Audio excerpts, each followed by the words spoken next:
Wants the live.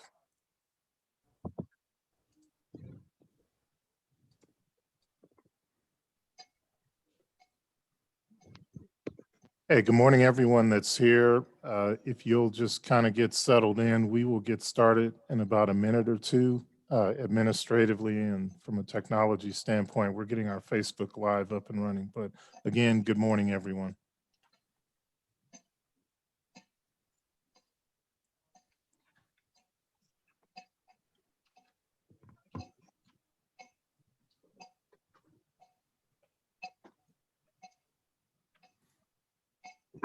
We ready? Yes.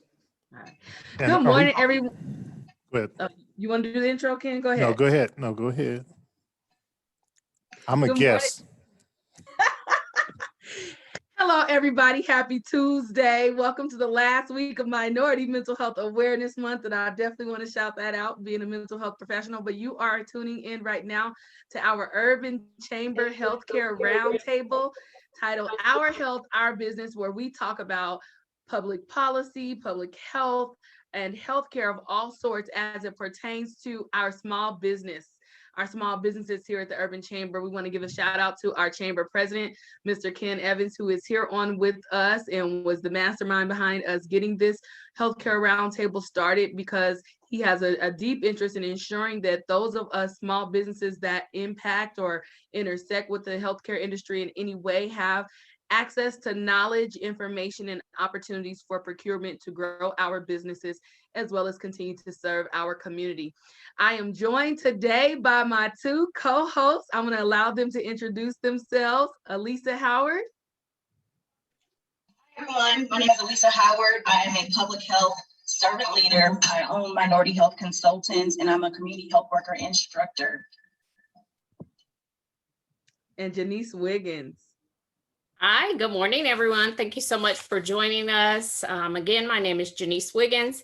I am a social entrepreneur and the owner of Grant Me Success, where I provide grant consultation and grant writing services to nonprofits, churches, small businesses. And so if this is your first time joining us, know that we do our healthcare roundtables every month on the fourth Tuesday at 11 a.m. and we target a variety of topics. But if you have joined us the last few roundtables since we've started in May, you'll know that we have definitely been talking about this very monumental legislative session that we recently had. And so we're continuing that conversation as we continue to talk more about community things. And we are excited for the two special guests that we have here today, Ms. Tina Dortch and Commissioner William McCurdy. So I am going to allow Elisa Howard to introduce our first guest, Tina. Denisha, if we can get the screen to change, please.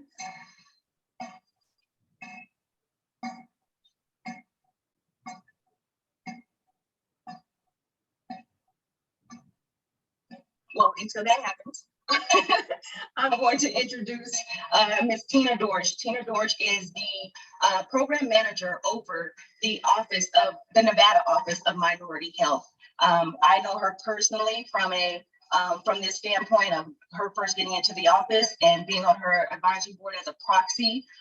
They no longer have the proxy option, but I'm still just there as a community member.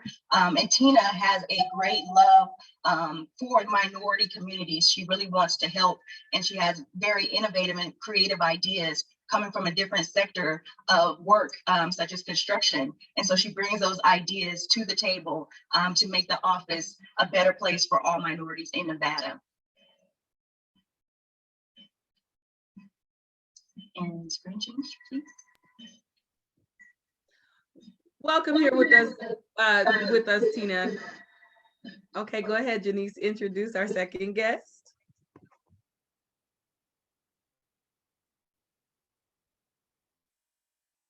You're on mute, Janice.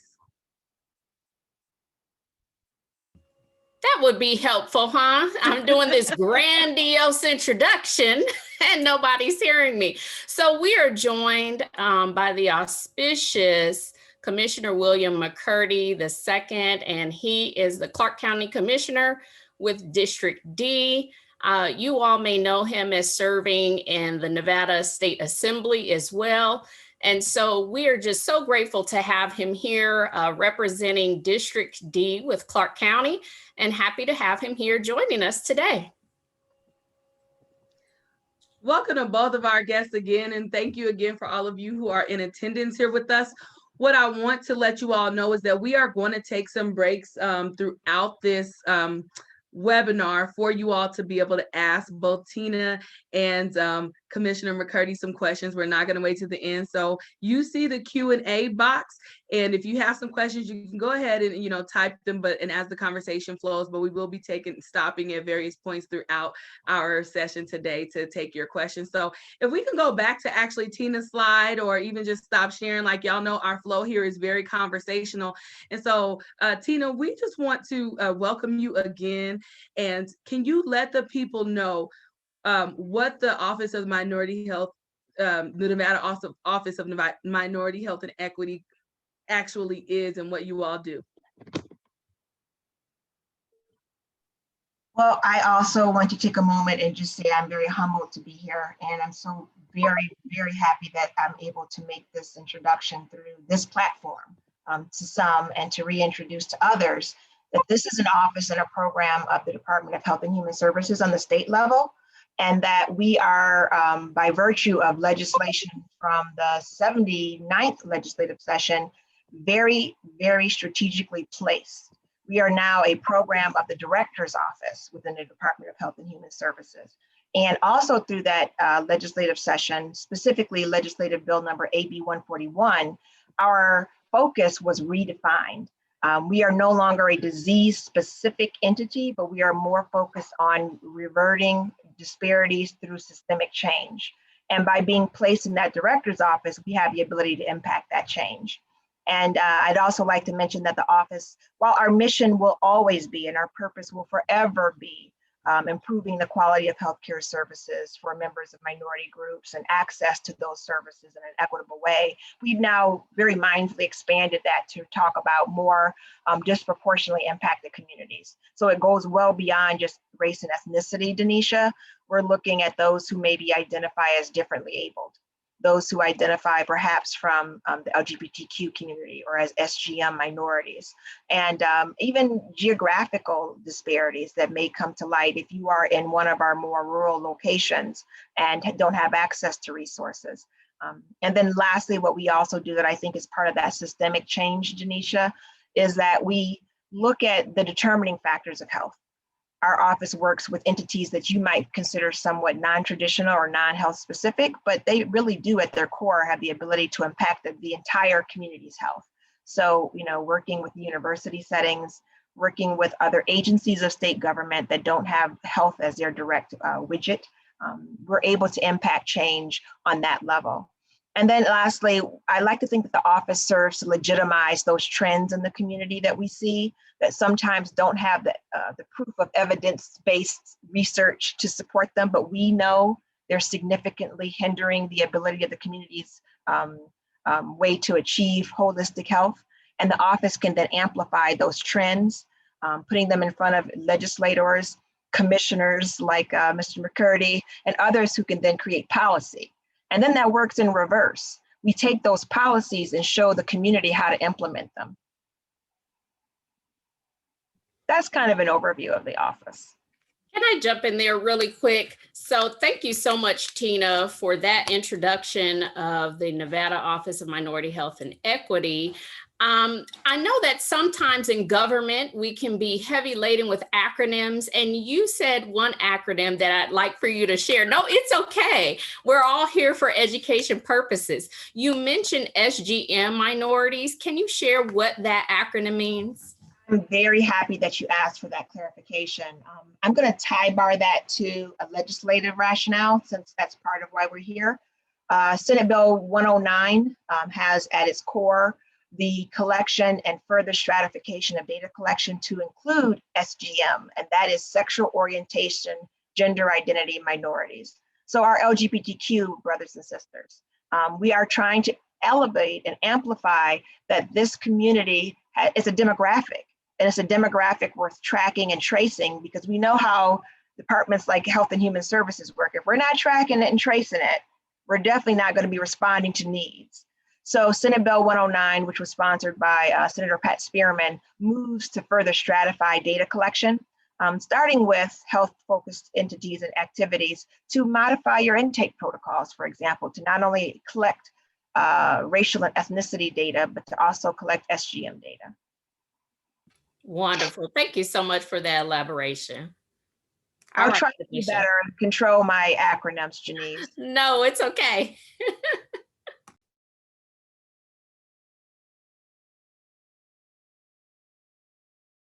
So I think I'll jump in there with the next question then. And this question goes to Commissioner William McCurdy. So can you share what your role is as a Clark County Commissioner? I think that we oftentimes hear the names or titles of various legislators. So we know that we have state senators, state assembly people, county commissioners, city councilmen, you know, and we can kind of get lost in the sauce. Can you share with us a little bit about what a Clark County Commissioner is charged with doing in the community? Yes, morning, everyone. Again, thank you for having me on with you this morning to have such an important discussion and really break down what it is that we do as we talk about the business of health, but also talking about what the Clark County Commission does. And it is my honor to have been here elected as your representative for District D, which covers everything from Decatur on the west end, all the way down town on Charleston being my south boundary, all the way east to Nellis, actually past Nellis to Prissy Lane, and all the way north to Ann Road. So it's pretty fair and pretty safe to say that I cover a majority of Clark County's social services. And I would also say, without a doubt, that we have the most diverse district of all the Clark County Commission districts. So just wanting to break down the different levels of government, of course, you have the state legislators, in which I had an opportunity to serve as one of the state policymakers in the legislative branch. And now I have an ability to serve as the county commissioner who gets its direction from the state. And then we are actually the implementation branch of what the state says that the county can do. And then under the county, you have the city councils, in which I have a majority of the city of North Las Vegas, as well as the city of Las Vegas within my 300,000 plus individuals who live in Commission District D.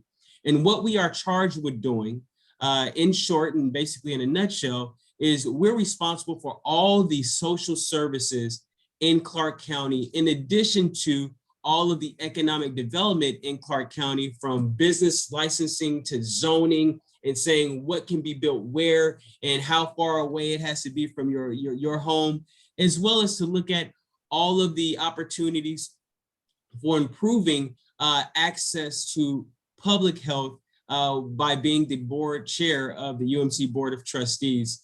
So there is not an area of your life that Clark County does not touch. Everything from allowing you to get your business license, again, to looking at where you can actually break ground on your business as well. All of it is covered by Clark County. And as we think about the health of the community and access to services in which Clark County has a responsibility of, we are in charge with the Department of Family Services. We are over all foster care and foster youth, child haven, as well as social services. And if you look at, our community parks and so on, and your roads, that is under the umbrella of the Clark County Commission with the Department of Public Works as well. So when you see a lot of work being done in the community, or you're seeing cones being popped up, that is your tax dollars essentially being put to work. But my sole focus for this time that I've been granted to serve as a Clark County Commissioner is going to be focused specifically on economic development in Commission District D, as well as looking at opportunities to improve our social safety net, or our social infrastructure, if you will, and also improve access to healthcare by being the board chair of UMC and looking at more opportunities to be able to have more funding go into our only public hospital. And I know many of us have family members who have unfortunately, cross paths with those doors at UMC. But in a nutshell, Clark County is the fail-safe for the state of Nevada. If it all goes wrong in the state of Nevada, it is Clark County who's going to pick up the slack and make sure that the residents continue to have a standard of quality of living that is acceptable to them. You know what, Commissioner, I'm glad that you shared that, because you and I had a conversation a few weeks ago, and you showed me this giant map of everywhere that the county covers. And I was like, whoa, you know, and so sometimes we don't realize the different jurisdictions, because we know we have the city in North Las Vegas and the county. And so how can a person find out, and especially as for a business owner, right, if they are in Clark County and thus required to have a business license, because we have to have a state license and then we have to have a county or a city license. So how can a small business know? Because a lot of people are out here with just their state licenses and they don't have their county or city licenses. And then there are opportunities that come up for business, especially with the pandemic. And a lot of people, you know, were not prepared to access funding because they didn't have the proper licenses in place. Yeah, Denisha, I'm so glad you asked that question. And yes, there's a lot that Clark County covers. And one thing I didn't cover is that we're from state line to state line. You know, so if we put that in perspective, everything from our airports and those connecting flights and where they're going to, that's under the jurisdiction of Clark County, as well as all of our liquor and gaming facilities here as well, and in charge of the entire Las Vegas Strip and all the marketing of it. But you can find out where your jurisdiction is by going to www.clarkcountynv.gov, and you would click on the top services tab and then click the button that says Find My Commission District, and then you will have an opportunity to enter your address and literally identify who all your elected officials are, including your county commissioner. But you hit on something that's very important, because a lot of people did in fact, you know, apply for different types of funding as we were, you know, trying to rebound from COVID, and all these dollars are being put out to support the businesses. Like for instance, where the urban chamber is located, as well as where the, let's just say Mario's or Grits Cafe is located, that is actually located in the city of Las Vegas jurisdiction. And the city of Las Vegas jurisdiction is everything from Cary on your north end, going all the way south to Sahara. So between Cary and Sahara, that's city of Las Vegas. From Rainbow past Las Vegas Boulevard to maybe 2 streets, that's all city of Las Vegas. And then everything from Cary north, that goes into the city of North Las Vegas. And then unincorporated Clark County, if you will, starts at Sahara and goes all the way south. That's all unincorporated Clark County, because as I mentioned, the counties and the local municipalities, we get our jurisdictional privileges, or our charter, if you will, from the state of Nevada. Thank you for expounding on that, Commissioner. So y'all hear, we're talking business opportunities, procurement opportunities, but we're also talking healthcare.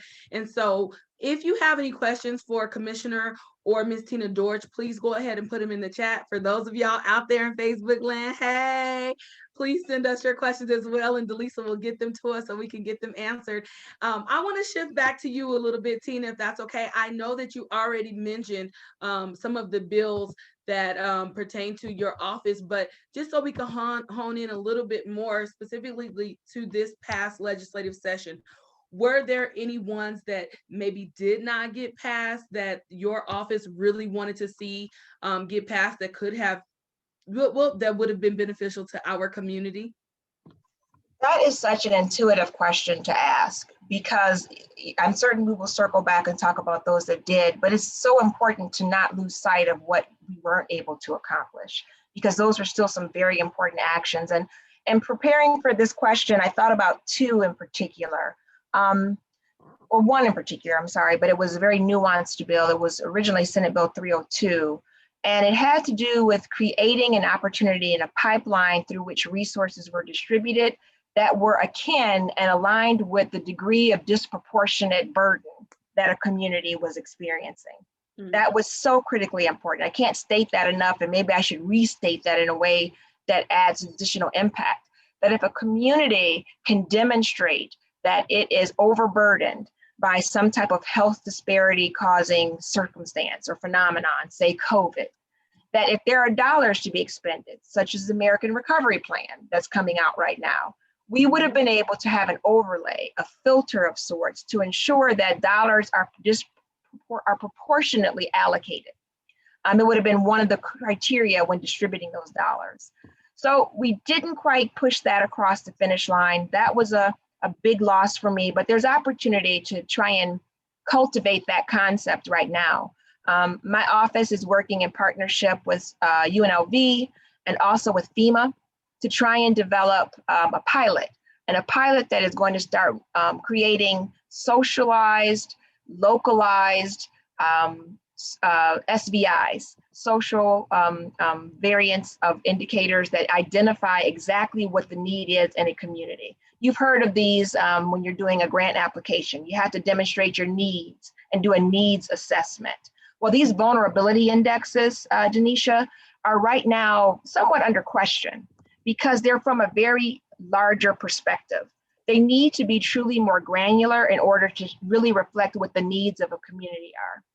So by promoting these customized social vulnerability index opportunities, we're going to be able to make the case next cycle for the 82nd legislative session to show how it's really important to know a community at that level and what their needs are, not only for winning grants, but the distribution of those dollars when they do come in. So that was one bill that was somewhat, it was very discouraging.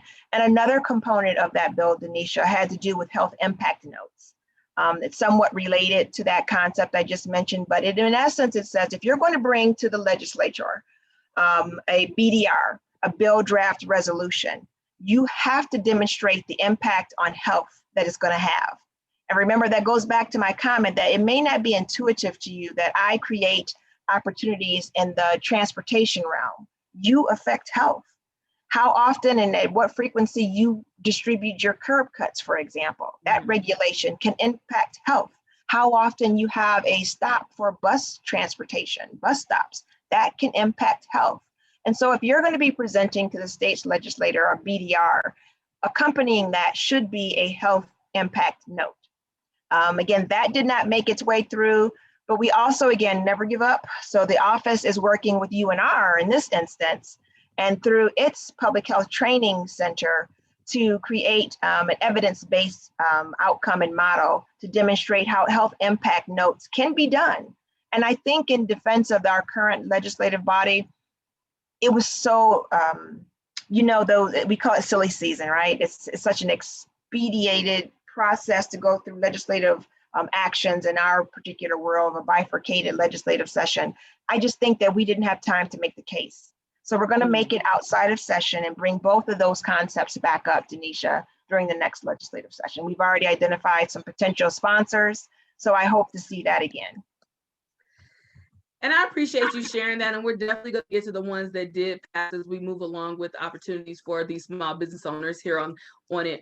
But I think it's important to talk about what things didn't pass, because a lot of times as small business owners, we are not able to be as involved in the legislative process as we want to, either because we're working our business or we just don't know about it. And so we sometimes have to come out of being that technician, and we may have started this business because we're skilled and we're passionate about an area, to really growing, into entrepreneurship and being an effective business owner by understanding how legislation impacts our businesses, our finances, and the work that we're doing. So I thank you for sharing that.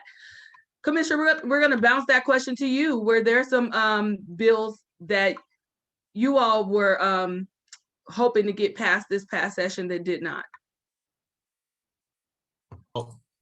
One of the interesting bills on our side was Senate Bill 309, which basically would have not only was interesting to myself, but also to the district, which would essentially which will be effective on January 1st, 22. And basically what it's going to do is going to come up with a committee of the county, city, nonprofit, and Department of Health and Human Services department heads, as well as the Welfare Supportive Services representatives, to essentially make recommendations to the state and managed care companies on funding community opportunities or community priorities in housing, homelessness, and also social health determinants by using managed care community reinvestment funding.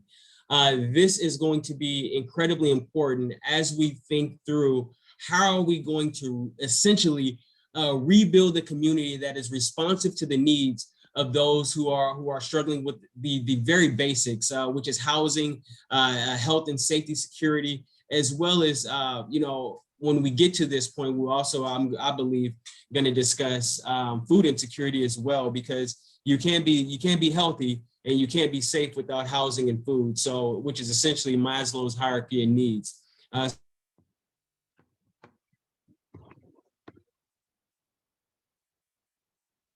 Oh, did he freeze for you all too? Municipality combined with the county as well as Department of Health and Human Services, we have an opportunity to really make some progress. And it's incredibly important during this specific period of time as we talk about the American Rescue Plan Act and its direction to the state as well as the local municipalities on how we are going to allow for our communities who were hardest hit to be able to recover from COVID, but also not only recover, we want the communities to thrive like they never have before. And this would be a very uniquely opportunity for us to be able to set up and fund programs that are already in existence, but also invest into new initiatives that has the ability to be sustained without the initial investment of the American Rescue Plan dollars, which is where we are right now. And I can get into that later, but that was one bill, and I'll just leave it at that bill for right now, because there were many bills that actually did not make it for one reason or another. Being in the legislature, I know exactly how cumbersome it can be to move a piece of policy through both chambers, through both committees in both chambers, through conference committees if they have to go there, and ultimately to the governor's desk for signature. So I won't comment on that, but there were a lot of bills that related to housing and that did not make it, that would have essentially helped the people be able to navigate this very difficult time that we're getting ready to go through, because there are a lot of people who are struggling right now that will essentially be at the brink of being unhoused once everything ends July 31st with the federal moratorium expiring. That's really sad to hear. I've been reading a lot about that as far as homelessness and houselessness due to the moratorium. Elisa, sorry, we're having a little difficulty hearing you. It's something maybe unmuted on her end.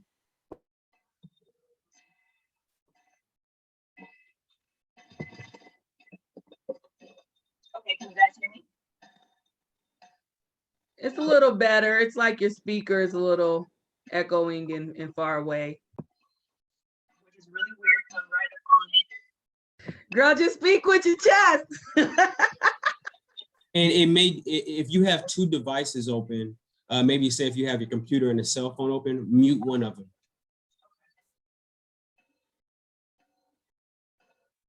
Okay. Did that do anything?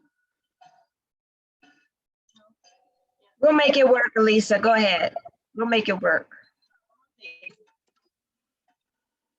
What about this? That's okay. You're having a little bit of technical difficulties today, but I'm going to jump in there and ask the question, and that'll give you some time, Elisa, to resolve the issue. So one of the questions that we have from the chat is how, this is to Tina and or Commissioner McCurdy, how would healthcare providers examine the bills that came into law during this past legislative session to determine if there are possible opportunities for procurement in the healthcare sector? And maybe we can even talk about from the American Rescue Plan funding that's coming into our communities as well. So Tina, did you want me to grab that, or did you want to grab that? Okay, I guess I can go after you. Go ahead, Commissioner. Okay, so in regards to the legislative process, if you would like to identify which policies that were passed this past legislative session that would essentially be enacted, most of them are, most of the time, it's January 1st, 2021. It's always the immediate beginning of the year, of the next year, after the session concludes. You can actually go to nvledge.com. And you can look up all of the policies that were passed in your specific industry. So nvledge.gov, let me just make sure as I'm on here, is nvledge.gov, and we'll get the right website for you. It's www.ledge.state.nv.us. So you can go there and you can actually track all the policies that were passed specific to the healthcare industry, and or you can go to the healthcare committees in both houses and look at the final passages of both House bills, whether it was originated in the House or the Senate. So again, that website is www.ledge.state.nv.us. And in regards to the American Rescue Plan dollars, we are literally having conversations right now. And I just want to make a quick plug. We're going to be having a town hall this evening with Congressman Stephen Horsford at, I believe it's going to be at 5:30 p.m. From 5:30 from 5 o'clock to about 6:30. We're going to be on a telephone town hall. And the number for that is 1-833-490-0776, and that starts at 5 p.m. today. And if you want to come in person, we are having a discussion this Thursday, literally right at the Pearson Center, to discuss the American Rescue Plan and how we can utilize those dollars as Clark County creates our local recovery plan that is meant to be responsive to you all in the community. So that's going to be this Thursday at 5:30 at the Pearson Center. But right now you can go on the Clark County website and you can submit a survey, and you could literally tell us what your suggestions are that you realize that were barriers to continue to do the work that you do in the healthcare industry during COVID. And the goal is, and what I would like everybody to think about is, how can we not just think about COVID, but think about other scenarios that could be as extreme or more extreme than how COVID impacted our personal and also professional lives within our careers, and how can we solve for resilience? So when something else happens, we have programs and policies and also funding in place to make sure that we can absorb a future shock to our economy or a future shock to our business like we've experienced today. For me, as your representative, that means setting up a micro business park and looking at more affordable housing options. And we'll talk about that later as well, but that's where I would like our mind and our focus to be. It has to be focused and centered in the nucleus of everything that we have to do moving forward must be on resilience.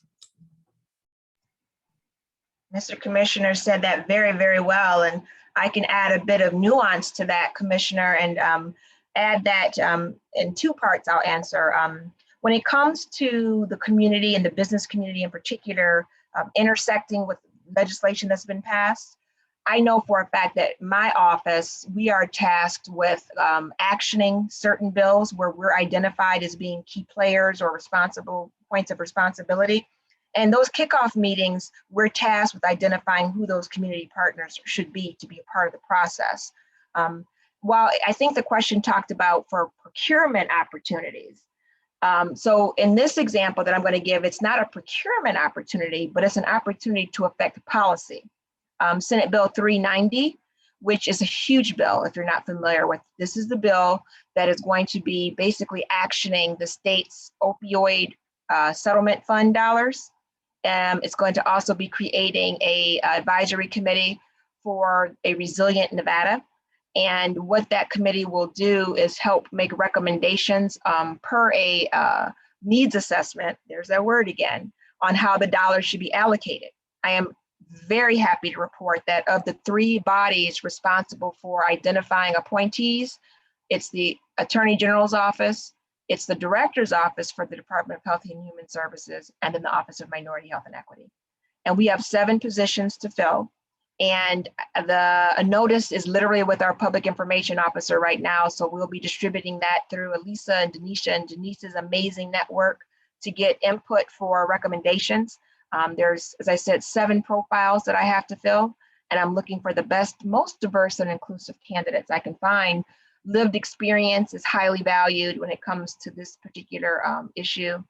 So again, when it comes to participating in past legislation, I can speak to that. And there are a couple of other examples where, you know, again, every bill either has a regulatory component or a policy component.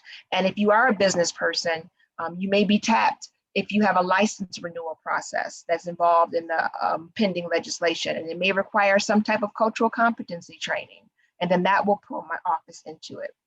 So we are literally, as the commissioner said, working feverishly, and this is what we call the lift phase. The session has ended. Many of these bills are active as of January 1. Some are active with the passage, but we are very much in that lift phase where we're looking for either partners or identifying entities that have to become compliant for a regulatory purpose. And then also, Commissioner mentioned very appropriately the American Recovery Plan. Commissioner, the county did a great job in introducing the community to the dollars. I know they did several days of community engagement. Likewise, on the state level, the governor on August 3rd will be holding basically a kickoff event to let people know that the state is now going to be accepting those same type of ideas for consideration. That kickoff event is August 3rd, and it's going to be at the East Las Vegas Community Center. But what I'm actually going to promote in this instance, if I could be a little selfish, I'm working with the Office of New Americans and the Minority Commission.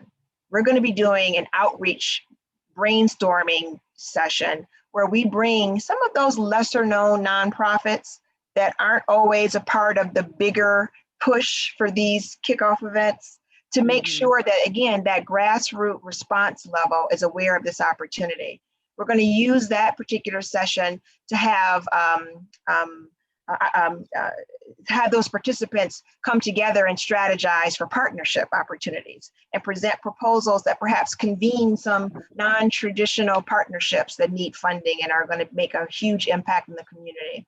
So again, we have to allow the governor his time in this to produce the kickoff on August 3rd, and then we will be announcing that micro version of the kickoff where we're going to be including some of our hardworking, tirelessly producing nonprofits, an opportunity to put together some powerful presentations for consideration.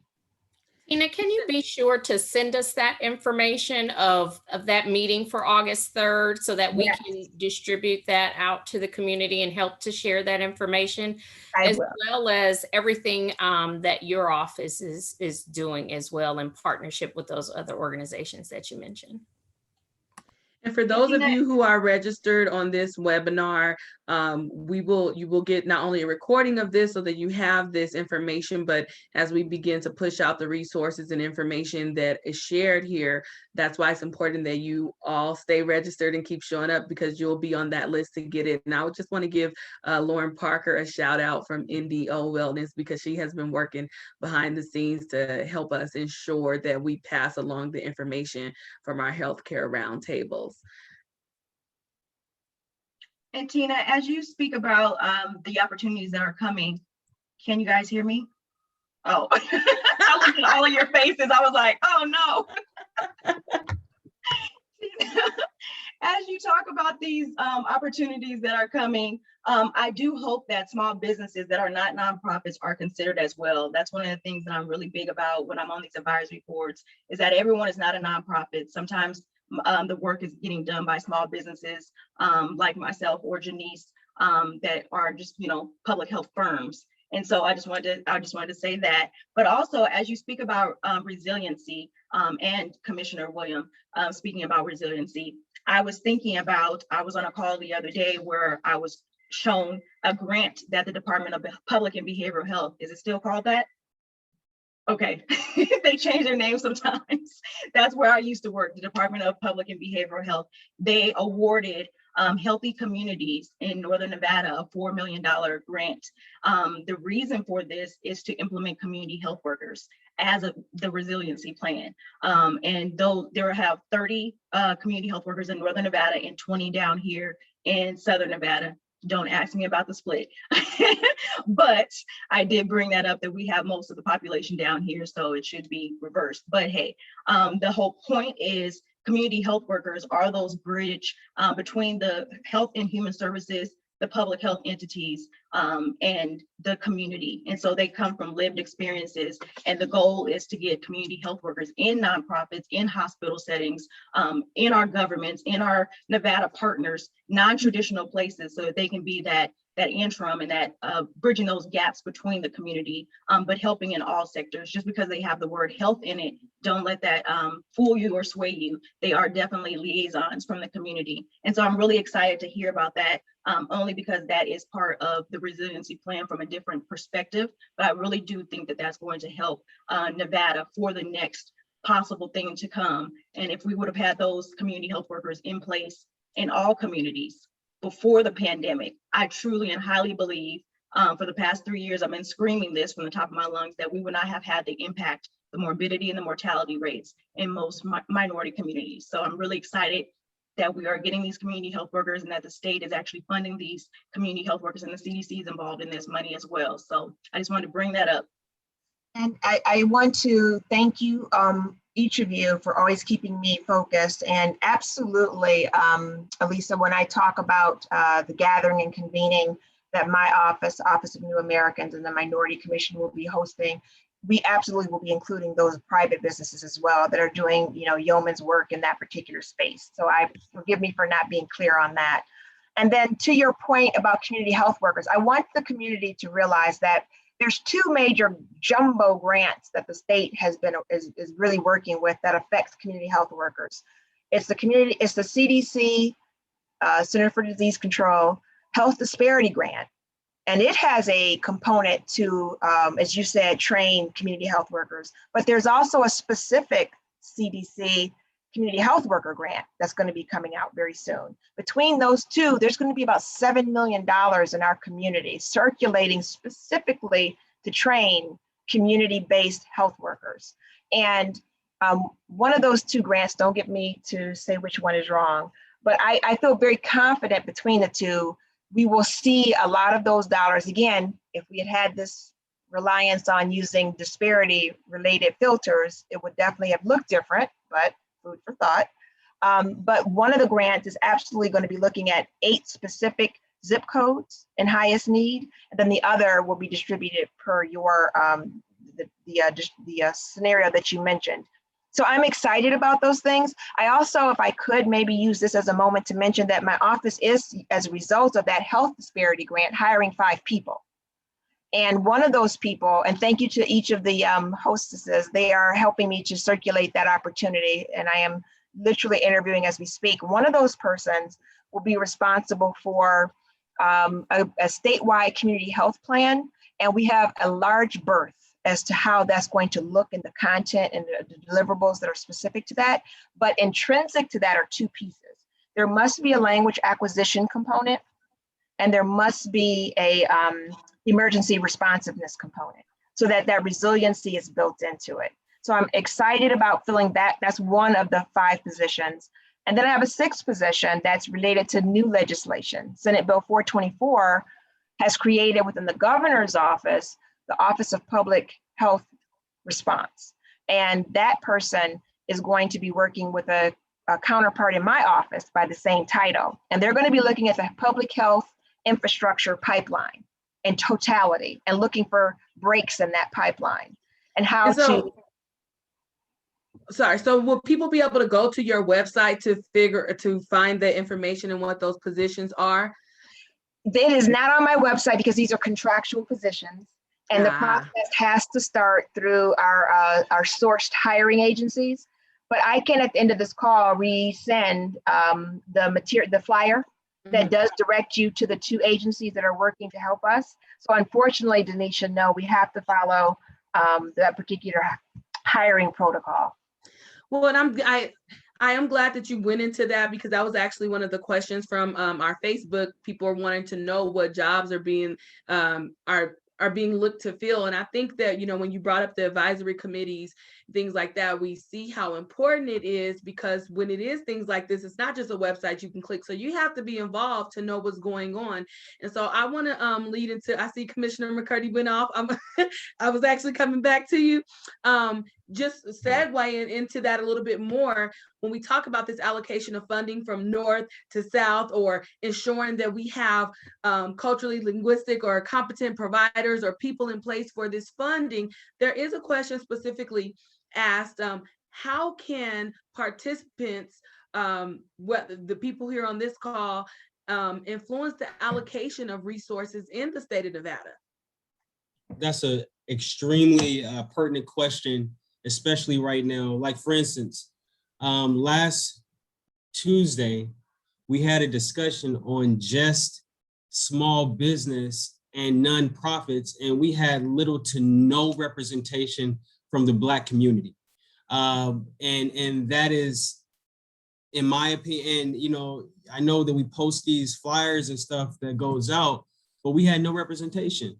And is really disheartening. But what you can do is, I'm going to ask you to show up at my town hall, which is going to be this Thursday at 5:30 to 7:30 at the Pearson Center. I need you to show up. I need you to not only show up, but I need you to bring 5 to 10 people with you that can get up and talk to their needs and what their experience was during this past year and a couple of months of going through this pandemic. One thing that we have going in our favor, and I am going to be doing everything I possibly can as our representative to hold the feet of those who are in positions like myself to allocate these funds accountable, to focus on the qualified census tracts that are put as areas that must have investment of these dollars that were passed by Congress and the Senate as it relates to this American Rescue Plan. It would be gross negligence and absolutely indefensible if we had these dollars. And I will tell you what the number is. It's $440 million, which sounds like a lot of money, but when you have, if you got, 10 organizations, asking for a $50 million allocation apiece, those funds go really, really fast. But here is the important piece to jot down. Those federally qualified census tracts that the federal government and the United States Treasury has given guidance to Clark County municipalities, as well as the city of Las Vegas, the city of North Las Vegas, and the state of Nevada, who all have different pots of money. The county has $440 million. The city of Las Vegas has $1 million. City of North Las Vegas has close to $100 million. $100 million, for the city of Las Vegas, $100 million for the city of North Las Vegas, and about $2 billion for the state of Nevada. These funds must be allocated to the districts and to the communities that have been disproportionately impacted by COVID-19. And when we say disproportionately impacted, we're talking about disproportionately impacted in terms of unemployment rate. Nevada still has an unemployment rate that's 3 times higher than any other municipality like the city of Las Vegas across the country per capita. We have the highest. Why is that? Because we have very few industries. We have, a lot of folks that live in North Las Vegas, in city of Las Vegas, everything from Charleston to Ann Road, which is my commission district. Everyone who lives within this commission district, a lot of them are essential workers on the front lines, food and grocery store folks, folks who are in the hospitality industry, folks who are, boots on the ground, hard hats on, keeping the economy going as much as they could. Those folks were and are still, many of them, unemployed. And before COVID, we were underemployed. So let's just keep it a buck about that. We have to just figure out, how can we collectively utilize our voice and our positions of power. You don't have to be a politician to be in a place of power. What you have to be is you have to be a person in the place advocating for your needs. And we have to make sure that we're very specific, because no one else is shy about what they need. And the only way that we're going to be able to really rebound and really be resilient is if we show up. And if we are true and we are speaking our truth to power from those who are in positions of power to actually make that change. Again, that was pretty long-winded, but that's really how passionate I am about us not being in the building. Because I am the only person of color. I'm the only Black man on this board. And, I'm just keep it real. And the only way that things are going to change is if we show up. You can't sit back and see a social media post and, inviting you to a meeting. We know you saw it. And how come you didn't show up? You want a personal invite, and everybody not going to get a personal invite. You have to advocate for self. And that's what this is about. And, the Urban Chamber, they have their consortium of businesses who are within the chamber, but you also have businesses that, that have not been tapped by the Urban Chamber yet, don't know how to access yet. So we have to do our due diligence to get out in the communities sincerely, to advocate for ourselves and figure out how we are going to get our piece of this recovery that it was set up to actually target the highest hit areas, which is where the historic West Side, North Las Vegas, and the East Side is located. Well, we appreciate your transparency, Commissioner. I did not know about that event, and no, I do not need a personal invite, but I will be there this Thursday. Just tell me what time. Yeah, 5:30 at the Pearson Center. And I'll send a flyer to Denisha as well. And I put the information in the chat, so thank people you, can get that. And someone did ask for that flyer, so we'll get that out to you all who have registered. Really quick, because I see that we're winding down in time, and I do want to ask each of we want to close out with each of you about how small businesses can definitely continue to support your causes. And I hear you saying, Commissioner McCurdy, come out, come out. Someone has asked the question, if they are unable to attend Thursday, but they have already applied for the American Rescue Plan and the deadline has been extended to the 28th. Is there anything else for people who've already applied that they need to do aside from wait for the allocation of those funds? Fill out the survey. There's a survey on the Clark County website, and that was posted in the chat as well. That website was it's clarkcountynv.gov/American Rescue Plan. And another thing that you can do is once you submit your survey, you can also reach out to my office and you can let us know so that we can follow up on what you have submitted. And you can reach out to our office at CCDIST D, so Clark County District D at clarkcountynv.gov. So CCDIST DIST D at clarkcountynv.gov, and let us know, because we want to make sure that we are not only we want to be responsive. We want to make sure that folks know that they have someone who's going to advocate on their behalf. One thing that I am going to say, and I'll get into this more on Thursday, is that there are very specific areas that these dollars have to be spent in. It is very specific and it's very prescriptive. This is not the opportunity to fund new programs. This is not going to happen. This is an opportunity to support people who have already been doing the work and have a track record of doing the work, and also dollars that are going to be going into exactly what Tina and I spoke about, which is resilience. We have to make sure that when and if a disaster or an emergency ever happens again, we have to be in a much better situation. So we know that we lost 20,000 small businesses. Okay, that means that we have to now create programs. I know we're not going to create new programs, but we have to identify an opportunity to create more small businesses, working with the consortiums that are already doing these works each and every day, and create a master business opportunity program so that we can create more small business, so we can create more employees, things like this, like looking at our UMC healthcare system, right? And I'm not just going to briefly touch this. Like, how can we make sure that we have more interlocal agreements in place outside of our jurisdictions to bring in more doctors and healthcare professionals if we need them at a drop of a dime, without having all the red tape in place when we have something catastrophic happens, like COVID-19 or et cetera. So I want us to think about the grandiose scheme of things from a global point of view as it relates to the state of Nevada.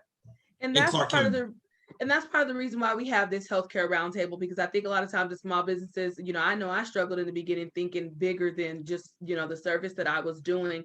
But then also when you mention things that are established, a lot of people popping up with these businesses, and there's nothing wrong with it, but show yourself as a credible, sustainable business. And having been here, because a lot of people just hear fun and they want to, they want money for their nonprofit or their small business, and having shown themselves, and what that does is that harms our minority community business with for opportunities, because we're not sustainable, we're not staying there. And so us doing this, like, I didn't know too much. I didn't know about the chamber before I became a part of it, or before I did the business pitch competition in 2017. I just learned about the Nevada Office of Minority Health and Equity a couple of years ago, while I know it's a still new office. And so saying that to say, us hosting tables such as this helps us expand our minds, help us know what's going on, help us learn and grow as small businesses and servants of the community. And so I thank the Urban Chamber for having, creating this platform for us to continue to teach us as small businesses, because again, a lot of us are still in technician mode and not in business ownership mode. And we have to grow beyond that if we're going to remain resilient and be able to thrive. And so we have 3 minutes left. If there are no other questions from our panelists, Tina, from our participants, please get those in so we can get those answered.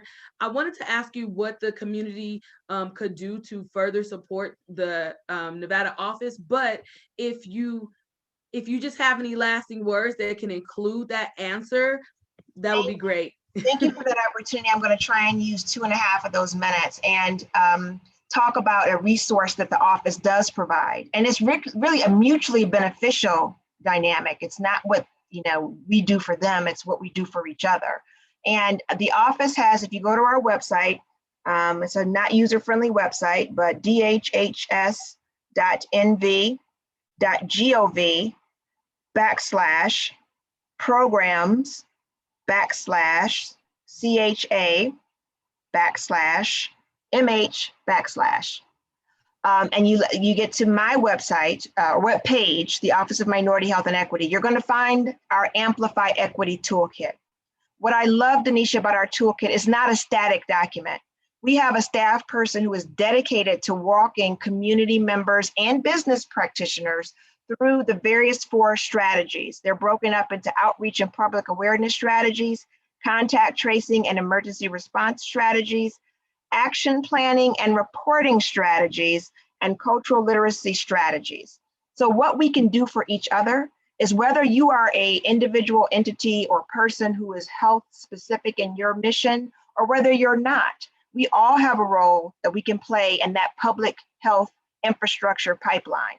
And we will proactively do an assessment with you. We'll talk about what your mission is. We'll talk about what you could benefit from by virtue of a piece of content from that toolkit. We don't leave you to work it alone. There's technical support to help you identify and action components from that toolkit. And to the point of resiliency, this is exactly why we created the action planning and reporting strategy section of the toolkit, because we understand that you are about the technicalities. So I'd like to say the office does the chewing so you can do the swallowing. We are there to filter through all the various resources and best practices and familiarize ourselves with the latest and greatest. And then based on what you need and where you are in your life cycle as a business or nonprofit, recommend what tools can get you to the next level and maintain your sustainability. Was that 2.5 minutes? Listen, that was beautiful. And I'm glad that that's there, because it's no secret that our minority community is behind in regard to business. And while we talk about how we need to get on top of it, there is a lot of systemic barriers that have impacted our ability to be there. So I just thank your office for having that toolkit available to support us so that we can get there a little bit faster, because we need the help. I thank you both. Do you have any final words that you'd like to share? I'll ask you, Tina, and then go to Commissioner, and then give it to my co-host. I would be remiss if I did not talk about the current surge in the virus, and talk about just staying safe and the importance of testing, not just vaccination. My office is working with Fountain of Hope, AME Church, FEMA, and the Health District to produce a health fair on August 7th. I will share the flyer. It has been amplified at the request of Senator Pat Spearman to go beyond the church's annual back to school backpack giveaway to be about screenings and preventative care. And so that we're back in the mindset of treating COVID as a ongoing chronic disease, because that's what is soon becoming. So I think that would be what I would end at. Please, if you have any interest in joining my office and you want to interview for those positions, I will resend the opportunity process to the hosts. And I think that's all. Thank you. What about you, Commissioner? I know you got a lot going on. You said you keeping it real. I was like, they can keep up with you now too on your podcast, huh? And shout out to us for the launch of our first Mental Health Mondays. Because as we navigate all this, we got to keep our mental together, most sincerely we have to. But I just want the community to know that this is a time and an opportunity like no other. We hear it all the time throughout past and most recent history. I promise you, if we do not show up, you cannot expect for people to take us seriously as it relates to business, number one, and nonprofit plus for-profit. Yeah, we do have for-profit businesses too. And also healthcare. We have to take care of both. If you ain't got no health, you can't take care of the business. So we got to do both at the same time. That's just where we are right now. But please show up this Thursday. It's the local recovery plan meeting. We're going to lay it out plain and simple. 5:30 to 7:30 at the Pearson Community Center, located right in the neighborhood. And if you can't come in person this Thursday, you can join us on a call tonight. I'll be reposting it on all my platforms, and I'll be sending it over to the phenomenal family over at the Urban Chamber of Commerce. And just know that we are truly and most sincerely in it together, because there's enough for everybody. We just have to communicate in order to get some things done, and if that means sometimes we got to collaborate on certain things, and that's what we need to do to make it more in our interest. So thank you, and thank you. Thank you, Commissioner. Co-host? Lastly, I just wanted to say in regards to what Tina was speaking about as far as the COVID-19 virus that's happening right now, the pandemic that's going on, it is soon to become a chronic disease where it's something that the CDC is looking to basically have to work on every single year, just like the flu.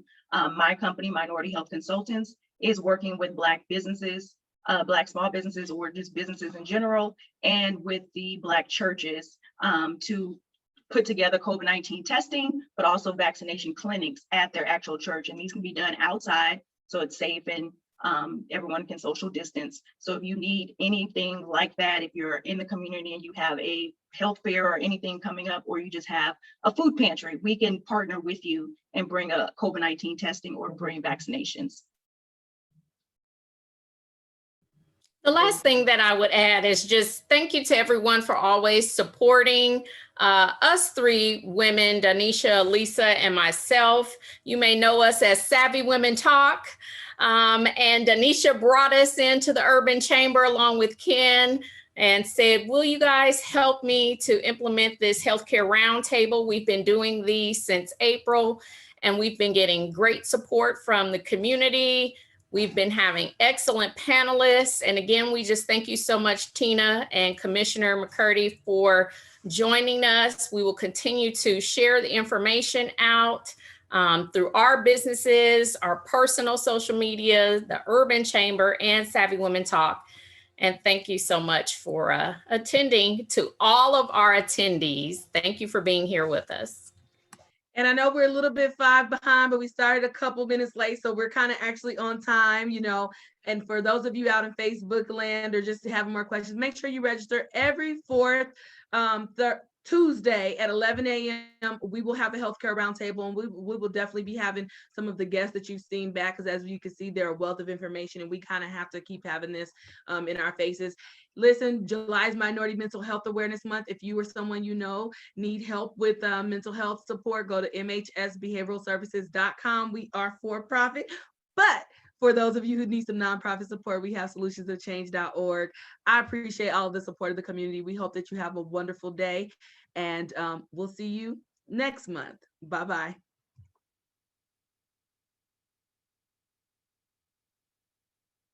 Elisa and Janice. Oh, she jumped off. Okay.